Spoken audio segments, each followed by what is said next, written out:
loved this little old book for more than its matte black leather binding and its aristocratic-looking gilt page edges. She loved it because this gift had strengthened her faith. Not that it had been flimsy to begin with. Isabella had always been anchored by her faith in God. But what this gift, or rather the things written in it, had given her was a determination to uphold what was right. Even as a young girl, she had known what fate had in store for her. Her future was literally written between the leather covers of this book. There had never been any alternative. There was no other path her life could have taken. Even this damned heat, God forgive her, couldn't change that. But it was too bad that she couldn't tell how long it would be before her well-deserved lunch break.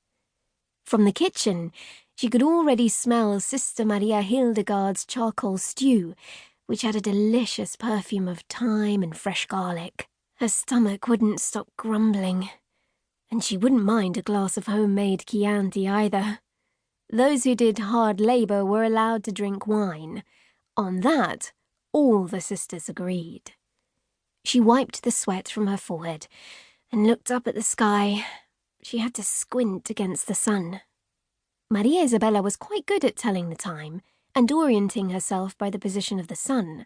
She had learned how from the scoutismi, the scouts, and in her opinion, it was some time past noon. Why weren't the bells tolling? "What does your watch say?" she asked Sister Alicia, who was crouching next to her. Sister Alicia's corpulence made her sufferings from the hard work and the heat all the greater, but the abbess insisted mercilessly on equality for all. Even the oldest of her charges, Sister Immaculata, had been given a broom with which to sweep the cobbled yard, and there was always something to sweep up. The wind constantly blew sand from the beach into the air, carrying it over many kilometres all the way to the convent walls, where it settled in a fine layer, if you let it. "The sand has a mind of its own," the abbess used to say. To Isabella, it seemed more like it was the abbess who had a mind of her own. "Why?" Sister Alessia snorted sullenly. "Are you tired already? We are to work until the bells ring." Isabella nodded curtly. After all, she knew the rules. But she paused. "But they aren't ringing." "Because it's not yet 12 o'clock, the abbess interjected, plucking a thick clump of dandelions from the ground. "Go and see," Isabella demanded of her superior, who looked at her in surprise. Maria Filomena was not used to receiving orders. Nevertheless, she raised her left arm and looked first at her watch, and then back at Isabella.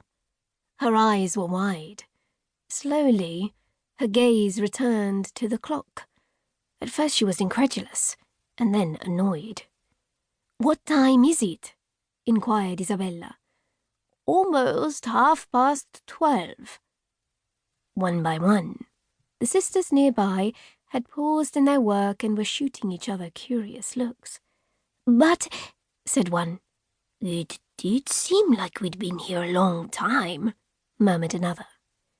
As one, all heads turned slowly towards the square bell tower that loomed above them, so lofty and silent.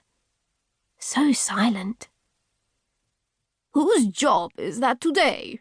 The chief's voice had taken on an accusatory tone. "Sister Maria," said Maria Alicia straight away. "Which Maria?" Maria Filomena shot back crossly, narrowing her eyes at Maria Alicia. It was no wonder she snapped. Half of the sisters living here were named Maria. It was probably the holiest name you could give a girl, or which one could take oneself, as was the custom of many sisters who entered the convent.